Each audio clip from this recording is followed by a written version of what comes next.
नमस्कार प्रेक्षक हो. कधी काळी आयुष्य अशा वळणावर येते जिथे सगळं असतानाही काहीतरी हरवल्यासारखं वाटतं. पुण्यातील यशस्वी इंटेरियर डिझायनर ठाकूर असदेव यांचं जीवनही असंच होतं. श्रीकृष्णाची निष्ठेने पूजा, गीतेच्या श्लोकांचा नियमित अभ्यास आणि अनेक संतांची भेट. परंतु तरी देखील त्यांच्या मनात एकच प्रश्न ठाण मांडून होता. गीतेच्या अध्याय 4 श्लोक 34 मधील तत्वदर्शी संत कोण आहेत? वर्षानुवर्षे चाललेल्या या शोधाने त्यांना शांत बसू दिले नाही. अनेक गुरूंना भेटूनही समाधान मिळालं नाही. एकदा सकाळी एका साध्या फळ्यावर पाहिलेल्या तत्वदर्शी संत रामपालजी महाराज या ओळीने त्यांच्या आयुष्याचा मार्गच बदलेल याचा त्यांना अंदाजही आला नव्हता. पण हे नाव त्यांना खऱ्या अर्थाने कोणत्या दिशेने नेईल, त्यांना कशाची जाणीव होईल आणि त्यांच्या आयुष्यात कोणत्या चमत्कारांच्या नांदी होतील? त्यांच्या पत्नीचा दीर्घकाळ चालणारा प्रेतबाधेचा त्रास एका क्षणात कसा नाहीसा झाला? त्यांच्या मुलीला जिचा आयुष्याशी संघर्ष शेवटच्या क्षणापर्यंत पोहोचला होता, ती अक्षरशः मृत्यूच्या दारातून परत कशी आली? आणि हे सर्व घडलं तरी कसं? हे जाणून घेण्यासाठी ठाकूर असदेव यांच्या स्वतःच्या शब्दांमध्ये ऐकूया त्यांचा थरारक अनुभव. नमस्कार. सतसाहेब, आपलं नाव? माझं नाव ठाकूर असदेव. आपण कुठून आलात? मी पुण्याहून, महाराष्ट्र. आपला व्यवसाय काय आहे? माझा व्यवसाय इंटिरियर डेकोरेटर्स आहे. मी इंटिरियर डिझायनिंगचं कामं करतो. इंटिरियर रिलेटेड माझं काम आहे. संत रामपालजी महाराजांची गुरुदीक्षा आपण कधी घेतली? दाशावर संत रामपालजी महाराजांची दया 2004 झाली. 2004च्या मेमध्ये मी नामदान घेतलं संत रामपालजी महाराजांकडनं. संत रामपालजी महाराजांकडनं नामदीक्षा घेण्या अगोदर आपण व आपला परिवार कोणती भक्ती साधना करत होतात? माझं ॲक्च्युली इष्टदेव श्रीकृष्ण होते आणि गीताचा अध्याय आणि गीताचा वाचन मी कमीत कमी कंटिन्यू 10 वर्ष केली आणि मी कृष्णाला सर्वेश्वर मानत होतो आणि देवीची पूजा करत होतो. अजून श्रीकृष्ण भगवंतांना तुम्ही भगवंत मानत होता आणि अन्य देवी देवतांचीही पूजा करत होतात. असं असताना तुम्ही संत रामपालजी महाराजांकडे कसे जुडले गेले? माझं गीतेचं वाचन जो होता तो 10 वर्ष मी कंटिन्यू करत होतो. सकाळी पहाटे 6 वाजता उठून माझे जिथे मी देव मांडून जिथे मी देवळा केला होता तिथे देवाच्या समोर बसून मी सकाळी 6 वाजता गीता पहिल्या अध्यायापासून सुरू करायची आणि 18 दिवसापर्यंत माझं ज्यावेळी गीता संपायचे त्यावेळी 19व्या दिवशी परत मी गीता तशीच कंटिन्यू पुढे ठेवायचं. असं करता करता माझ्या डोक्यात सारखं एक प्रश्न यायचं की गीता अध्याय 4 श्लोक नंबर 34 त्याच्यात असं म्हणलेलं आहे की तुला अर्जुन त्या परमात्माची भक्ती आणि तो परमात्मा कोण आहे ह्याची माहिती जर हवी असेल तर तू तत्वदर्शी संतांकडे जा, ते तुला ह्या ज्ञानाचा उपदेश करतील. तर मला हे सारखं असं प्रश्न पडायचं की मी गीता तर वाचतोय पण मला शेवटी संतांशिवाय मला हा तत्वज्ञान कोण सांगणार? तर माझी होतं की मला माझ्या आयुष्यामध्ये असा तत्वज्ञान देणारा तत्वदर्शी संत मिळेल का, हा खूप मोठा माझा प्रश्न होता. म्हणून मी ह्या पृथ्वीवरती कुठलाही असा संत नाही की ज्याच्या सान्निध्यामध्ये मी गेलो नाही, त्यांना ऐकलं नाही. कुठलाही श्री श्री रविशंकर असो, आशाराम बापू असो, सुधांशुजी महाराज असो, असे बरेच संत आहे. सगळ्यांना मी ऐकलं पण शेवटी माझं समाधान कुठेही झालं नाही. म्हणून मला असं वाटलं की नाही, तत्वदर्शी अजून कोणतरी वेगळाच आहे जो आत्म आणि परमात्म ज्ञान देईल. म्हणून मला हा सारखा प्रश्न असायचा. म्हणून एकदा मी 2004च्या 1 फेब्रुवारीमध्ये जात होतो औंध साईडला, पुण्यात औंध भागामध्ये. तर मी एक बोर्ड लावले होते संत रामपालजी महाराजांचे. तर त्याच्यावरती संत रामपालजी महाराजांचे पुढे जी उपमा असते संतांचे पुढे, जे बाकीच्या संतांमध्ये श्री श्री, श्री 108, श्री 1008 अशी संतांचे पुढे त्यांची पदवी लावलेली असते. पण हे पहिल्यांदा मी ज्यावेळी फळ्यावर वाचलं की तत्वदर्शी संत रामपालजी महाराज, त्यावेळी मला एक फक्त क्लिक झालं की गीतेचा 4 अध्यायाचा 34वा श्लोक हे इथे सिद्ध होतं आहे. तर मला वाटलं की ह्या संतांना मी ऐकलं पाहिजे आणि हे जे गीतेच्या हिशोबाने मला हे ज्ञान इथे पूर्ण मिळू शकतं. आणि त्या दिवशी मी हे ज्यावेळी पाहिलं आणि ती डेट आणि तारीख नोट केली आणि आम्ही सर्व कुटुंबसह ज्यावेळी सत्संगामध्ये पिंपरी भागामध्ये मगर स्टेडियममध्ये त्यांचा सत्संग होता. 3 दिवस सत्संग मी ऐकलं आणि सगळं शास्त्रयुक्त मी ज्यावेळी तो ज्ञान ऐकला, तर मला ते इतकं मोठं प्रश्न पडलं, की इतकं वर्ष मी जे भक्ती करत होतो श्रीकृष्ण परमात्मा म्हणून, तर परमात्मा तर अजून एक वेगळाच आहे. आणि हे तत्त्वज्ञान ज्यावेळी दाखवल्यानंतर मला विचार आला, की अरे बापरे! असा आतापर्यंत कुठल्याही संतांनी हा तत्त्वज्ञान शास्त्र आधारावर जो वेदामध्ये आहे, गीतेमध्ये आहे, कुराणमध्ये आहे, बायबलमध्ये आहे, श्री गुरुग्रंथमध्ये आहे, कोणीही का नाही आपल्याला दाखवलं. त्याच्यानंतर मी ज्यावेळी त्यांचं सत्संग ऐकलं आणि ते ऐकून सगळं म्हणलं, की हे जे सांगतायत ते पुरावे खरं ह्या शास्त्रामध्ये आहे का? की हे शास्त्र ह्यांनी स्वतःच संत रामपालजी महाराजांनी बनवलेले आहे. तर तिथे मी सगळं 3 दिवसाचं सत्संग ऐकूनही नाम नाही घेतला आणि जसे तसं परत घरी आलो 3 दिवसानंतर. आणि घरी येऊन सगळं शास्त्र माझे घरी होते आणि ते सर्व शास्त्र मी ज्यावेळी पाहिले माझ्या डोळ्यांनी, तर म्हणलं की हे शास्त्र जे गीता प्रेस गोरखमधनं लिहिलेले आहे आणि हे जसे तसे जे सद्गुरू रामपालजी महाराज सांगत होते ते ह्याच्यामध्ये मला आढळल्यानंतर मी विचार केला की अरे बाबा की मोठी चूक केली. ते खरं तत्वदर्शी संत होते जे गीतेमध्ये 4:34 सांगतायत आणि तरी मी ह्याच्यातनं नाम न घेता तसंच राहिलो आणि माझा खूप मोठा प्रश्न आला की आता हे परत मला कधी भेटतील. पण सद्गुरू रामपालजी महाराजची दया झाली. 2 महिन्यानंतर परत ते आले आणि त्याच ठिकाणी मी परत ती पाटी वाचली आणि आम्ही गेलो. 2004च्या मैमध्ये आम्ही जाऊन परत सगळं सहकुटुंब नामदीक्षा घेतली आणि त्याच्यानंतर परमात्म्याची खरी दया झाली आणि आत्मा आणि परमात्मा ज्ञान आहे हे त्यांच्या मुखातनं आम्ही ऐकलं आणि नामदीक्षा घेतली आणि सद्भक्ती सुरू केली. सर, जसं तुम्ही सांगत आहात की तुम्ही एका तत्वदर्शी संताच्या शोधात होते आणि ते तत्वदर्शी संत हे तुम्हाला संत रामपालजी महाराजांच्या रूपाने मिळाले असं तुमचं म्हणणं आहे. तर संत रामपालजी महाराज हेच एक तत्वदर्शी संत आहे हे तुम्ही कसं सांगू शकता? ही त्यांचीच कृपाने मी सांगू शकतो की आतापर्यंत जे संत जे सत्संग पुढे लावतात की सत्संग म्हणजे खरं सत काय आहे म्हणजे सत्य काय आहे. जर सत्य जे ह्या लोकांना माहीत नाही आहे तर संग तर कसे करायला लावते स्वतःच्या अन्वयांना. कारण सत्य तर एकच आहे आणि तो एक परमात्मा आहे. तो एक परमात्मा कोण आहे हे शास्त्रांमधून आतापर्यंत कोणीही सिद्ध केले नाही. म्हणजे ह्याच्यावरनं हे कळतं की नाही बाकीचे कोणीही तत्वदर्शी संत नव्हते. म्हणून ते पूर्ण परमात्मा एक जो आहे तो शास्त्रांमध्ये लिहिलेला आहे प्रमाणसहित.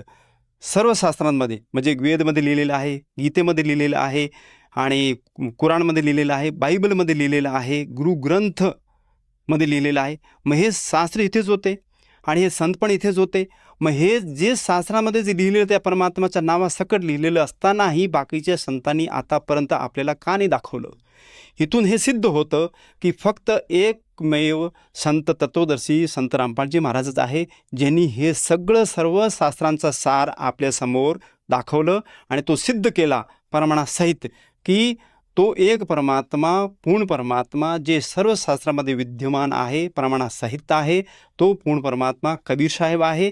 हे ज्यावेळी सांगल्यानंतर आम्हाला कळलं की शास्त्रामध्ये सिद्ध लिहिलेला प्रमाणासहित असतानाही ह्या संतांनी आपल्याला का नाही सांगितलं.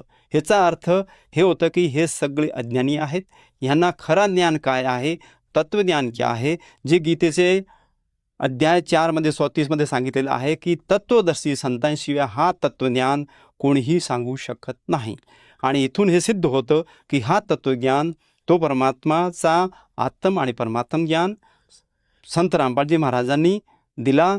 इथून आम्हाला हे स्पष्ट सिद्ध झालं की ह्यांच्याशिवाय तत्वदर्शी संत ह्या पृथ्वीवर ह्या ब्रह्मांडामध्ये दुसरे कोणीच नाही. सर, तत्वदर्शी संत हे आपण कसं काय ओळखलं पाहिजे? आज तुम्ही सांगत आहात की संत रामपालजी महाराजच तत्वदर्शी संत आहात. तर सर्वसामान्य जनता याच्यावर कसं विश्वास ठेवेल की तत्वदर्शी संत केवळ संत रामपालजी महाराज आहे? कारण याला काही शास्त्राचा काही दुजोरा आहे का? तत्वदर्शी संतांची ओळख अशी आहे की हा संसार जे आहे जे मुळ्यापासून पानापर्यंत एक वृक्ष असतो बघा. त्या वृक्षाला जी सगळं खत पाणी खाली मुळ्यामध्ये दिलं जातं.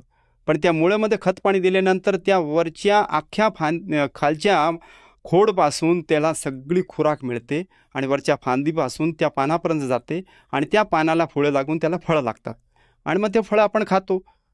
तसंच त्या वृक्षाला मुळ्यापासून पानापर्यंत म्हणजे मूळ काय खोड काय आणि फांद्या काय आणि वरती पानं काय, हे जसंचं तसं कोणी सांगून देईल तो खरा तत्वदर्शी संत आहे, जो वेदयुक्त ज्ञान सांगणारा तत्वदर्शी संत असतो. आणि हे मुळ्यापासून खोडपर्यंत आणि फांद्या आणि वरची पानं ही जशीशी तशी या संसाराची रचना त्या वृक्षापासून तत्वदर्शी संत रामपालजी महाराजांनी आतापर्यंत सांगितली, जी आता ह्या पृथ्वीच्या कुठल्याही संतांनी आतापर्यंत सांगितली नाही.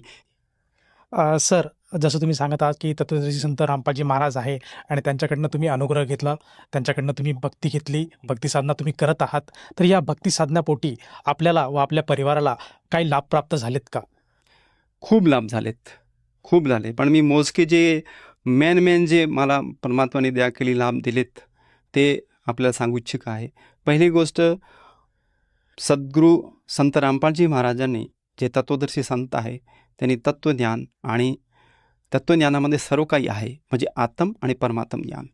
आत्म म्हणजे मी कोण, मी कुठून आलो, कशाकरता आलो आणि मला शेवटी जायचं कुठे, हे सर्व तत्वदर्शी संत रामपालजी महाराज की आत्मा ही आली कुठून, कशाकरता आली आणि परमात्मा कोण, आत्मा आणि परमात्मा हे समजून देण्याचं काम तत्वदर्शी संतांशिवाय दुसरं कोणीही करू शकत नाही. हे सर्व दिल्यानंतर मला हे संतुष्टी मिळाली, समाधान जीवनामध्ये मिळालं की मी जी पळत होतो, जी मी कामं करत होतो माझ्या ह्या फील्डमध्ये इंटिरियरच्या, आणि ज्यावेळी तत्वदर्शी संत मला लाभले आणि ती सतभक्ती मला दिली, माझ्यावरती दया केली त्यांनी, आणि त्या दयाच्या अनुहारात माझ्यावरती एवढी मेहर राहिली की जे मी एवढं टेन्शन घेऊन जी कामं करत होतो, एवढं म्हणजे 20-20 तास मी कामं केलेली आहे, माझी कमीत कमी 15-15, 10-10 साईट चालू असायची.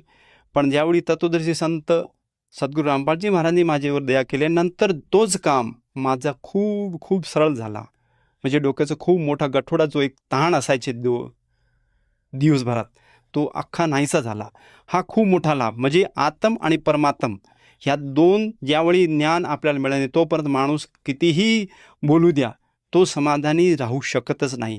पण ह्या तत्वदर्शी संत रामपालजी महाराजांकडे ज्ञान अनुग्रह घेतल्यानंतर खरं मला जो लाभ आणि समाधान आणि खरा जीवन काय आहे आणि कसं जगायचं आहे ही सर्व त्यांच्याकडनं कळल्यानंतर ज्ञानाच्या हिशोबाने जे अनुसरण मी करतो दिवस सकाळ ते संध्याकाळपर्यंत, तर माझं जीवन खूप खूप खूप खूप सुखी झालं आहे. सर, याच्या व्यतिरिक्त आणखीन काय लाभ प्राप्त झाला? ह्याच्या व्यतिरिक्त अजून एक लाभ, जे माझ्या मिसेसचा जो होता, खूप मोठा आजार होता, त्याचा प्रेतबाधा होती. त्याला 10-15 वर्ष आम्ही कुठलंही देऊळ सोडलं नाही, त्याला कुठे घेऊन गेलो नाही, अशा ठिकाणी घेऊन गेलो, पण तो त्रास अजून त्याचा तसंच तसं राहिला. खूप मोठा त्रास होता त्याला.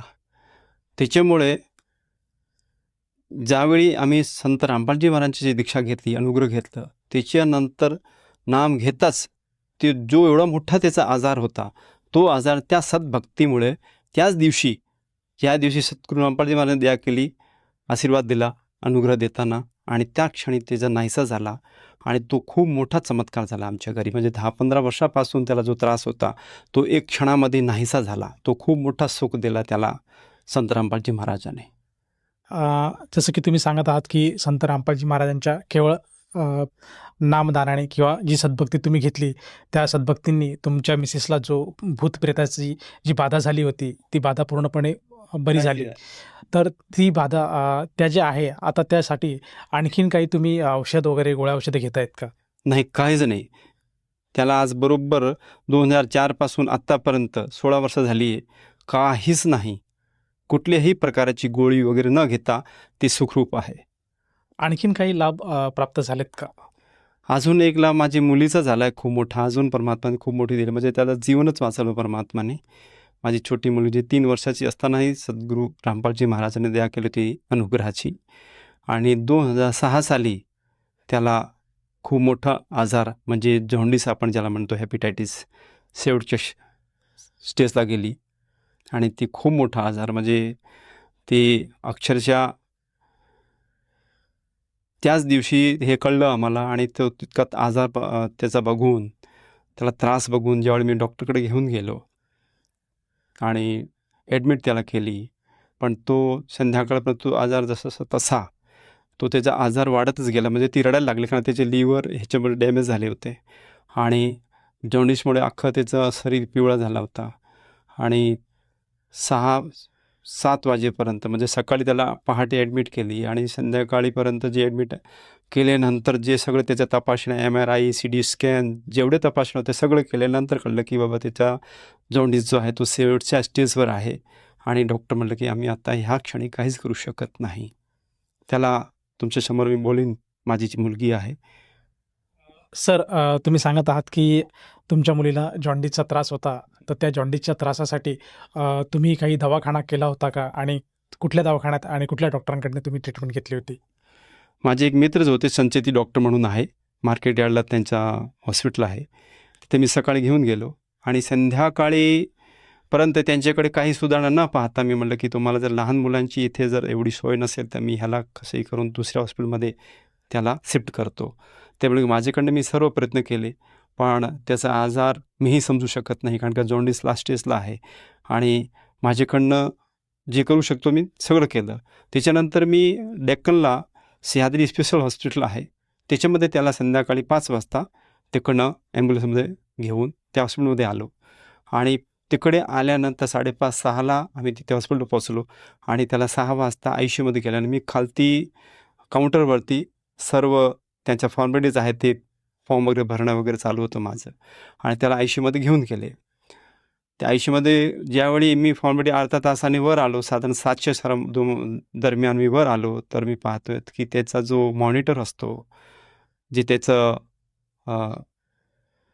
सगळं त्याची श्वासाची गती दाखवतं ग्राफ, तो अख्खा अक्षरशः फ्लॅट झाला होता आणि ती अनकॉन्शियस झाली होती, म्हणजे कोमामध्ये गेली. आणि त्यावेळी डॉक्टर म्हटले की ह्या स्टेजमध्ये आम्ही तुम्हाला काही सांगू शकत नाही. जोपर्यंत ह्या मॉनिटरमध्ये त्याच्या हालचाली काही होत नाही, तोपर्यंत आमच्या डोक्याच्या बाहेरचा भाग आहे हा. त्यावेळी माझ्यासमोर काहीच नव्हतं. मला वाटत होतं की बाबा आम्ही परमात्माची शरणमध्ये आहोत, म्हणून मला खूप मोठी दृढता होती परमात्माची देणी की ह्या आत्म्याबरोबर तसं परमात्मा काही होऊ देणार नाही, कारण का त्याच्याकडे अनुग्रह होतं, जी खूप मोठी सद्भक्ती होती. त्या दृढतामुळेच मी तिथे ठाम होतो की नक्कीच ती मुलगी त्यातनं परमात्माची देणी बाहेर येईल.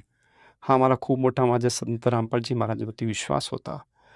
आणि 3 दिवसपर्यंत ती जशीशी तशी कोमामध्ये होती आणि 4थ्या दिवशी म्हणजे मी 3 दिवस तिथेच होतो तिच्याबरोबर आणि 4थ्या दिवशी मिसेसला वाटलं, कारण का जूनचा महिना होता, शाळा सुरू झाली होती, माझ्या 2 मुली शाळेत जात होत्या, म्हणून मिसेस घरीच होते, मी एकटाच हॉस्पिटलमध्ये होतो. 4थ्या दिवशी ज्यावेळी मिसेस माझ्या टिफिन घेऊन दुपारी हॉस्पिटलमध्ये आली, कारण का त्यालाही ती मुलगी छोटी होती आणि त्याला पाहण्याची इच्छा होती, म्हणून त्याला वाटलं की टिफिन घेऊन जाते त्यांच्यासाठी आणि मुलीला पण पाहून येईल. ज्यावेळी ती आली आणि त्या मुली 3 दिवसामध्ये त्याची बॉडी जी होती ती ऑलमोस्ट 3 टाईम्स वाढली होती, म्हणजे तिप्पट झाली होती. म्हणजे माणूस मेल्यानंतर त्याची बॉडी कशी वाढते, फुगते, तशी त्याची बॉडी फुगली होती. त्याच्या कानात, नाकात सगळीकडे त्याच्या सगळा हे वायर वगैरे घातलेल्या होत्या आणि त्या स्टेजमध्ये मिसेसने हट केलं की मला मुलीकडे जायचं आहे आणि मला मुलीला पाहायचं आहे. त्यामुळे मी टाळत होतो की त्या स्टेजमध्ये त्याला मुलीला दाखवणं हे कितपर्यंत योग्य आहे, कारण का ती जर पाहून जर त्यालाही जर पाहून जर ती दृढ नाही राहिली तर त्याला परत मला सांभाळायला लागेल आणि त्याच्यासाठी परत तिथे हॉस्पिटलमध्ये काही बेड करता लागेल, म्हणून मी टाळत होतो की शक्यतो त्याला टाळून त्याला घरी पाठवून देऊ. पण ती ऐकत नव्हती की नाही मला बघायचं आहे. तर मी फक्त एकच प्रार्थना त्या दिवशी केली की ज्या संतांची शरणी आपण आहोत त्यांची खूप मोठी दया आपल्यावर आहे आणि खरं म्हणजे त्या सद्भक्तीच्या जी आपण करतो सद्भक्ती त्यामार्फत त्या मुलीला काही होऊ देणार नाही सद्गुरू आणि ती व्यवस्थित त्यातनं बाहेर येईल, तू घरी जा. ते म्हणले नाही, मला एकदा डॉक्टरना विनंती करा मला दाखवायला. तर मी हे केलं की तू फक्त सद्गुरूंची बद्दल तुझी दृढता जशीशी तशी तू ठेवत असेल आणि त्या मुलीला पाहून तुझ्या डोळ्यातनं अजिबात अश्रू यायला नाही पाहिजे, एवढी ठाम असेल तर मी तुला घेऊन जातो. तर ते म्हणले की नाही, मी ठाम राहील, मी त्याला पाहून अजिबात माझा धीर सोडणार नाही आणि मी तुम्हाला वचन देते, म्हणून मला तुम्ही घेऊन जा. मग शेवटी मी डॉक्टरला सांगितले की ह्याला पाहायचे आहे, ICUमध्ये ह्याला सोडा. तर मी त्याच्याबरोबर त्याला घेऊन गेल्यानंतर त्याची बॉडी आणि सगळं वायर वगैरे पाहून त्याच्या बॉडीवर आणि त्याची बॉडीची जी वाढ होती ती तिप्पट झालेली त्याची बॉडी पाहून त्याला स्वतःला सांभाळता आला नाही आणि त्याचा धीर गेला आणि ती अक्षरशः खूप मायूस झाली आणि मग त्याला धरून मी त्याला तशी बाहेर घेऊन आलो वेटिंगमध्ये आणि त्याला समोर चेअरवर बसवली आणि बसवल्यानंतर मला एक प्रश्न आला की आता ह्याला हे जे चित्र त्याने जे मुलीचं स्वतःचं पाहिलं आहे, लहान मुलीचं, ते त्याच्या डोक्यातनं कसं काढावं म्हणजे हे सुखरूप घरी जाईल. तर हे काढण्यासाठी मध्ये रामपालजी महाराजांनी एक प्रेरणा केली की कबीर साहेब 600 वर्षापूर्वी ज्यावेळी आले होते काशीमध्ये, त्यावेळी त्यांचे भक्त होते, त्यांची दृढता पाहण्यासाठी आणि त्याची परीक्षा घेण्यासाठी ते सेव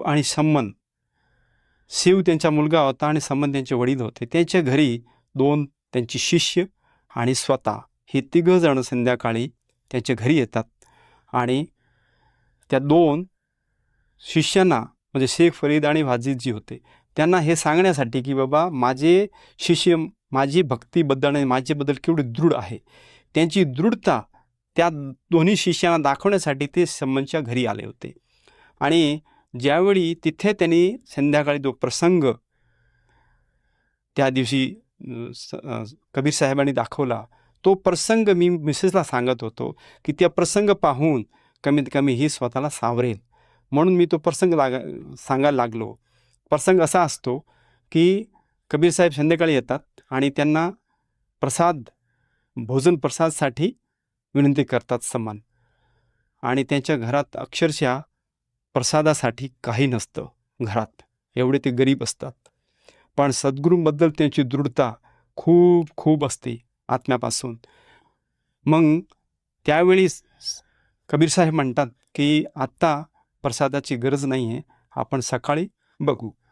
आणि ते झोपतात आणि सकाळी घरात काही नसेल तर सकाळची सोय कशी करणार, म्हणून हे सेव त्यांचा लहान मुलगा असतो, सम्मन ते स्वतः आणि त्यांची मिसेस असती, त्यांची बायकोचं नाव असतं नेकी.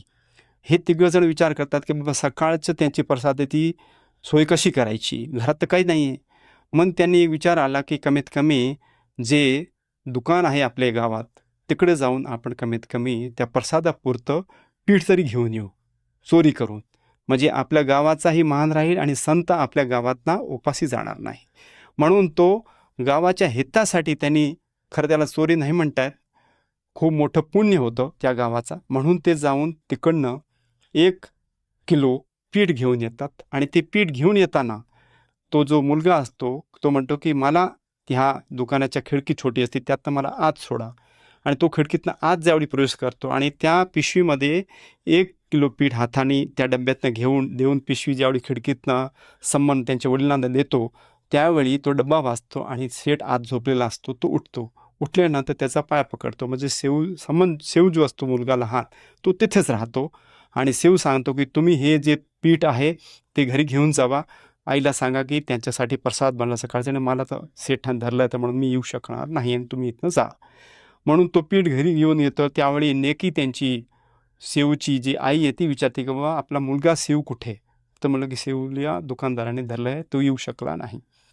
मग त्यांना प्रसंग की बाबा जर सकाळी त्याची ओळख झाली तर आपली आणि आपल्या सद्गुरू कबीर साहेबांची तिथे बदनामी होईल, म्हणून कसं तरी हे कसं टाळायचे ती बदनामी. म्हणून ते नेकी आणि सम्मन म्हणजे आई वडील त्या मुलाची मुंडगी कापून घरी घेऊन यायचे, म्हणजे सकाळी त्याची ओळख पटणार नाही की हा कोणाचा मुलगा आहे, आणि सद्गुरू कबीर साहेबांची म्हणजे परमात्माची बदनामी थांबेल. हा खूप मोठा प्रसंग. म्हणजे मी म्हटलं की ते का असं सांगत होतो माझी मिसेसला की आपली मुलगी आता अशीच जशी आहे आणि सम्मन आणि नेकी हे आई वडील असूनही त्याच्या मुलाची त्या सद्गुरूंच्या दृढतामुळे त्याची मान कापायला हे झाले. त्याच्यामध्ये हे बघा ना, असा खूप काटा येतो अंगाला की हे असे पण भक्त होते त्यावेळी 600 वर्षापूर्वी.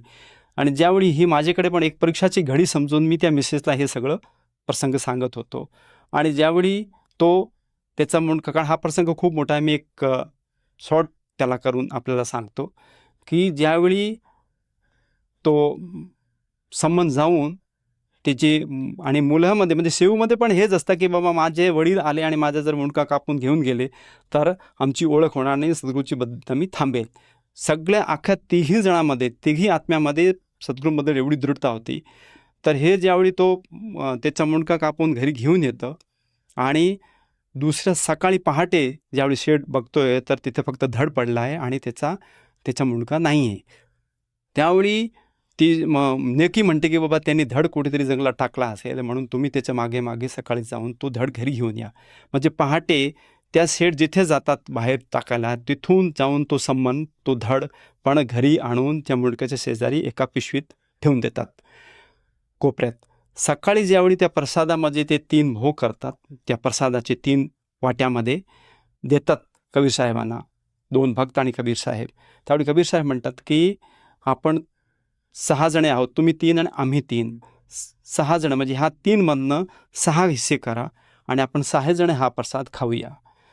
त्यावेळी 3 प्रसाद त्यांनी केलं, 3 मधनं 3 अजून केलं, म्हणजे 6 प्रसाद 6 जणांसाठी झालं.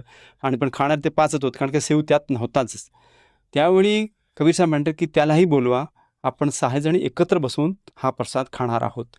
पण त्यांना माहिती आहे की आमच्या हाताने ज्या मुलाचा आम्ही वध केलं आहे तर त्याला कसा आम्ही आवाज देऊ आणि तो कसा येऊ शकेल.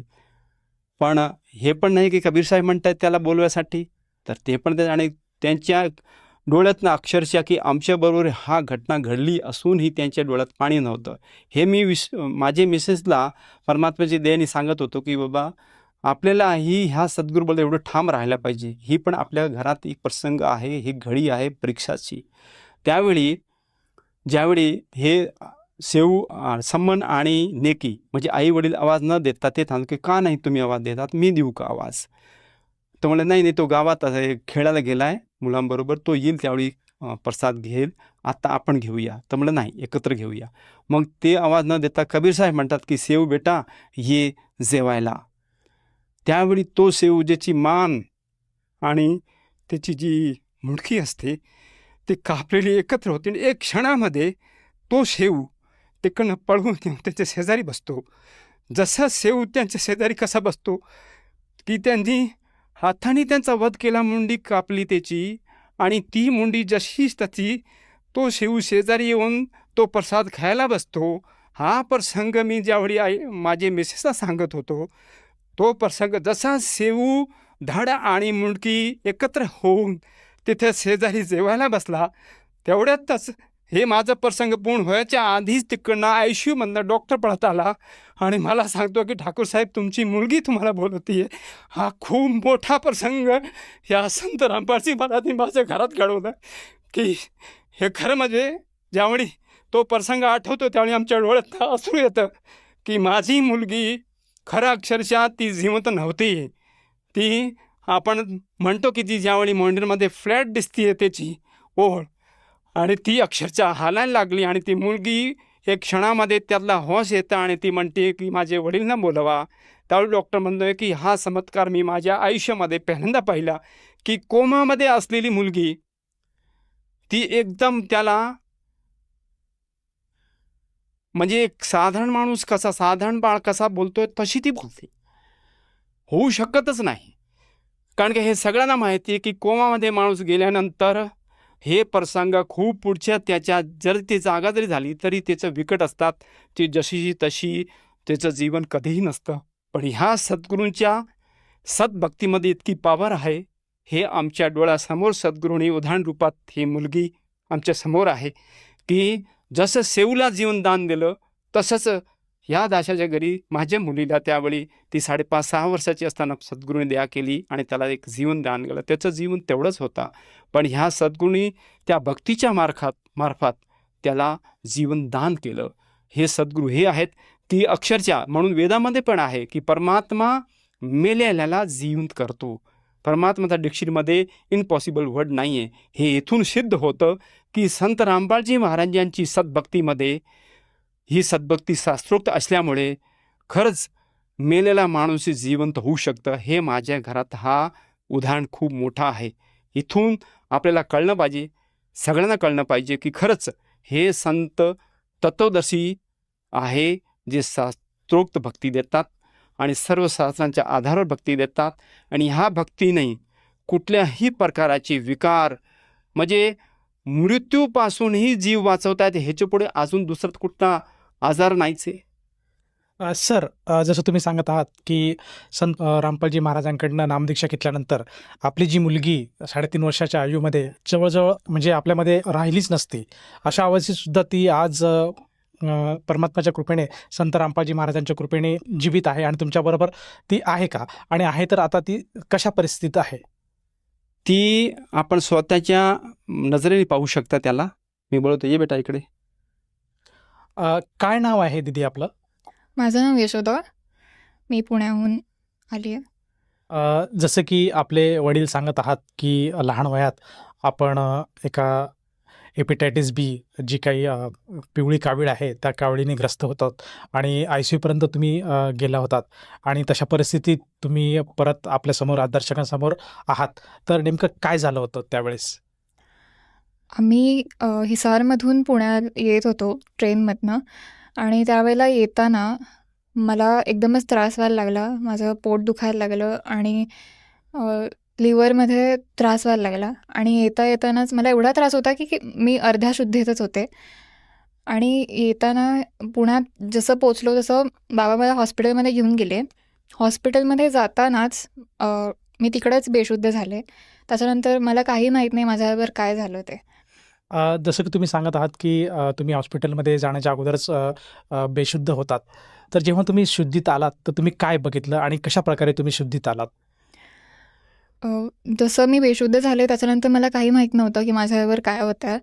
फक्त अंधार दिसत होता आणि एकदमच 3 दिवस झाले मला काही माहीत नाही मी कुठे होते आणि एकदमच मला प्रकाश झाला माझ्या डोळ्यांसमोर आणि संत रामपालजी महाराजांचे दर्शन झाले मला.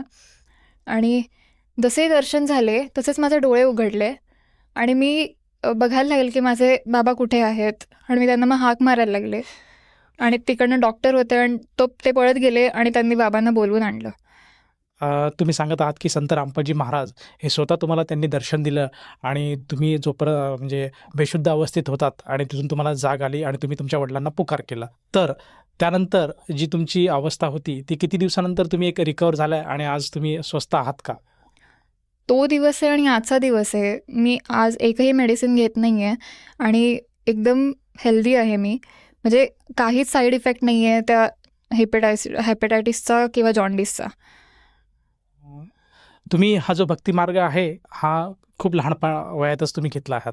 आजची जी युवा पिढी आहे ती युवा पिढी ही भक्तिमार्गापासून बरीचशी लांब आहे आणि नाना प्रकारचे व्यसन करत आहेत आणि त्यांना असं म्हणणं आहे की भक्तीला एक वय लागतं. तर तुम्ही एवढ्या लहान वयात भक्ती कशी का घेतली? जेव्हा मी नामदीक्षा घेतली तेव्हा मी फक्त 3.5 वर्षाचे होते. पण आणि त्यावेळेला फक्त आम्ही बाबा म्हणजे माझी आई आहे त्यांना आम्ही फॉलो करायचो. ते जे करायचे भक्ती तेच आम्ही फॉलो करायचो. तेव्हा काही आम्हाला नॉलेज नव्हतं म्हणजे एवढं की बाबा आणि आई जे करतायत ते खरं आहे आणि आम्ही ते करायचं आहे. पण जसं आम्ही मोठं होतोय आणि जसं आम्ही स्वतः सत्संग ऐकले संत रामपालजी महाराजांचे, तसं आम्हालाही कळायला लागलं की ते जे ज्ञान देत आहेत तेच खरं ज्ञान आहे. लोक म्हणतात की एवढ्या लहान वयापासून भक्ती काय उपयोगाची नाही आहे, भक्ती तर फक्त म्हातारपणात केली जाते. पण आज आपल्याला काही जे पॉसिबिलिटी नाही आहे की उद्या आपण आता नेक्स्ट जो श्वास आहे तो घेऊ शकतो का. आपण गर्भामध्येच आपली मृत्यू होऊ शकते. ज्या पुढचा जो क्षण आहे त्याच्यामध्ये आपली मृत्यू होऊ शकते. सो त्याच्यामध्ये आपल्याला काही पॉसिबिलिटी नाही आहे पुढे लाईफची. सो त्याला भक्तीला काही वय नसतं. तर तुम्ही तुमच्यासारख्या ज्या तुमच्या मैत्रिणी आहेत किंवा जे मित्र आहेत आणि जी आजची युवा पिढी आहे त्या पिढीला काय संदेश द्याल? मी त्यांना एकच संदेश देऊ शकते की आजचे जे यंगस्टर्स आहेत आणि स्टुडंट लाईफ आहे त्यांना असं वाटतं की फक्त एन्जॉय केलं पाहिजे. Life is for enjoyment. त्याच्यापुढे काहीच नाही माहीत त्यांना. सो आणि त्यांना असं ते त्याच्यामध्ये म्हणून एन्जॉयमेंटमध्ये पण कसं आहे की अल्कोहोल पिणार किंवा असे जे नशा जे करतात त्याच्यामध्ये ते एंगेज होतात. सो मी त्यांना एकच म्हणायचं की एन्जॉयमेंट आहे आणि ते जे हे करतात हे टू फॉरगेट द मोमेंट ते असं मनामध्ये ठेवून करतात. पण एन्जॉयमेंट म्हणजे ती खरी ही आहे जेव्हा आपण आपले जे परमात्मा आहेत त्यांनी जी भक्ती दिली आहे ती आपण जेव्हा करतो त्याचं जी एन्जॉयमेंट आणि जे एक पीस मिळतं आपल्याला मनामध्ये आणि आपल्या पूर्ण बॉडीमध्ये ते एक खरी एन्जॉयमेंट आहे. आणि एक स्पिरिच्युअलिटी आहे. So people should follow spirituality. आणि त्यांनी हे मनामध्ये ठेवलं पाहिजे की स्पिरिच्युअलिटी म्हणजे काय, ते फॉलो केलं पाहिजे. की म्हणजे आपण कोण आहोत, कुठून आलो आहे, पुढच्या क्षणाचा आपल्याला काही भरोसा नाही आहे. सर, जसे काही तुम्ही सांगत होतात की संत रामपालजी महाराजांच्या दयेने आपल्या मुलीला पुनर्जन्म प्राप्त झाला, या अनुषंगाने आपण इतर भक्त समाजाला काय संदेश द्याल? माझी फक्त एक सद्गुरू संत रामपालजी महाराजांची जी दयाने एक फक्त विनंती राहील सर्व समाजाला, माझे सर्व बंधू आणि भगिनींना, माझी आई आणि बाबांना, माझे आईबाबांचे जे वयाचे असतील ते माझे आईबाबासारखेच आहे, माझे वयाचे ते माझे बंधूसारखे आहेत. म्हणून सर्व विश्व आपण म्हणतो की सर्व आपण एकच पितेची संतान आहोत. तो पिता खरं कोण आहे? हे संत रामपालजी महाराजांनी सिद्ध केलं की आपलं सर्वांच्या पिता एकच आहे आणि तो पिता म्हणजे फक्त आणि फक्त कबीर साहेब आहेत. हे संत रामपालजी महाराज स्वतःच्या मनाने सांगत नाही, का मी जी विनंती करतो ही माझ्या मनाने सांगत नाही. हे आपले जे सिलेबस आहे, जे सिलेबसचे प्रमाणे जे भक्ती देतात ते फक्त एकमेव संत रामपालजी महाराज आहे. बाकीचे जे सांगतायत ते सगळे मनाने आपल्याला एकमेकांना वाटण्याचं काम करतायत. पण एकत्र एक कुटुंब, वसुदेव कुटुंबकम आपण म्हणतो फक्त, पण तो संत रामपालजी महाराजच्या ज्ञानाने सिद्ध होऊ शकतं. आणि ही जी भक्ती आहे त्या भक्तीमध्ये इतकी पॉवर आहे की खरं माझी ती विनंती अख्ख्या जगाला राहील की आपण बाकीची भक्ती सर्व करून थकलेले आहात, जसा हा दास थकलेला होता.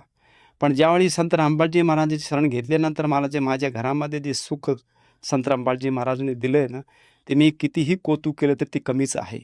मी शब्दामध्ये सांगू शकत नाही खरंच. म्हणून माझी एकच कळकळीची विनंती आहे सर्वांना की एकदा आपण संत रामपालजी महाराजांना सत्संग जे आपल्या मराठी भाषेमध्ये आपल्यासाठी संत रामपालजी महाराजांनी खूप मोठी दया केली आहे की आपण हे सत्संग ऐका. तुमचे पाठ होऊन जाईल सर्व शास्त्र, वेद काय आहे हे पाठ होऊन जाईल, गीतामध्ये काय लिहिले हे पाठ होऊन जाईल. आणि मग जे शास्त्र सांगतायत ते अनुसरण करा. संत रामपालजी म्हणतायत म्हणून नाही, मी म्हणतोय म्हणून नाही, आपले सर्व शास्त्र जे म्हणतायत ते तुम्हालाही मान्य आहे, मलाही मान्य आहे आणि जगालाही मान्य व्हायला पाहिजे. कारण की तो आपला खरा सिलेबस आहे, तो आपला खरा पाठ्यक्रम आहे. म्हणून माझी एक कळकळीची विनंती सर्वांना की आपला पाठ्यक्रम काय आहे, जो आध्यात्मिक पाठ्यक्रम, तो आपण नक्कीच संत रामपालजी महाराजांच्या सत्संगामध्ये ऐकू शकता, डोळ्यांनी शास्त्र वाचू शकता, पाहू शकता आणि तुमचे सर्व शंकाचे समाधान संत रामपालजी महाराज यांच्या सत्संगामध्ये होऊ शकतं. कारण कुठल्याही प्रकाराचे विकार असू द्या, नशा असू द्या, हुंडा असू द्या, जे आता संत रामपालजी महाराज जे एक स्वच्छ समाज निर्माण करत आहेत त्यांच्या पुढे ह्या जगामध्ये कुठलाही मार्ग नाही. आणि आम्ही आमच्या डोळ्याने पाहतोय कोटी आणि कोटीच्या संख्येमध्ये विकार सोडून, नशामुक्ती सोडून, हुंडा सोडून आज सगळे सुखाने सर्व सुख संत रामपालजी महाराज शिष्य प्राप्त करत आहेत. म्हणून आपणही तिच्याकडे दुर्लक्ष करू नका आणि आपल्या ह्या मनुष्य जन्माचा मोबदला जो खरा काय आहे, सर्व सुख प्राप्त करण्यासाठी ही सद्भक्ती स्वीकार करा, ही माझी विनंती आहे. जर कोणा व्यक्तीला किंवा कोणा साधकाला संत रामपालजी महाराजांची सद्भक्ती घ्यायची असेल तर ती व्यक्ती ही जी नामदीक्षा किंवा सद्भक्ती कशी घेऊ शकेल? ही भक्ती खूप सोपी आहे. आपल्या आता जे आपण ही सत्संग पाहतायत त्या सत्संगाच्या खाली आपण बघा एक पट्टी चालली आहे. त्या पट्टीमध्ये सर्व फोन नंबर दिलेले आहेत आणि प्रत्येक जिल्ह्यामध्ये आपण त्या फोन नंबरवरती फोन करून प्रत्येक महाराष्ट्राच्या सर्व जिल्ह्यांमध्ये नामदान सेंटर संत रामपालजी महाराजांची दयाने चालू आहे. तर आपण त्या नंबरवरती ज्या पट्टीमध्ये चालू आहे आता सत्संग पाहताना ते नंबर नोट करा आणि त्या नंबरवरती आपण फोन करा आणि फोन करून आपण आपले जवळचं नामदान सेंटरचं पत्ता त्यांच्याकडनं घेऊ शकता आणि तिथे जाऊन आपण निःशुल्क जे फ्री ऑफ उत्कृष्ट नामदीक्षा दिली जाते संत रामपालजी महाराजाच्या दयेनी आपण प्राप्त करू शकता, ज्याच्यामधनं कुठल्याही प्रकाराचा तुमच्याकडनं पैसा घेतला जात नाही. धन्यवाद. सत्साहेब. संपूर्ण विश्वामध्ये 500 पेक्षा जास्त नामदीक्षा केंद्र आहेत जिथे निशुल्क नामदीक्षा दिली जाते. निशुल्क नामदीक्षा प्राप्त करण्यासाठी आणि अधिक माहितीसाठी संपर्क करा 7030303951 7030303952.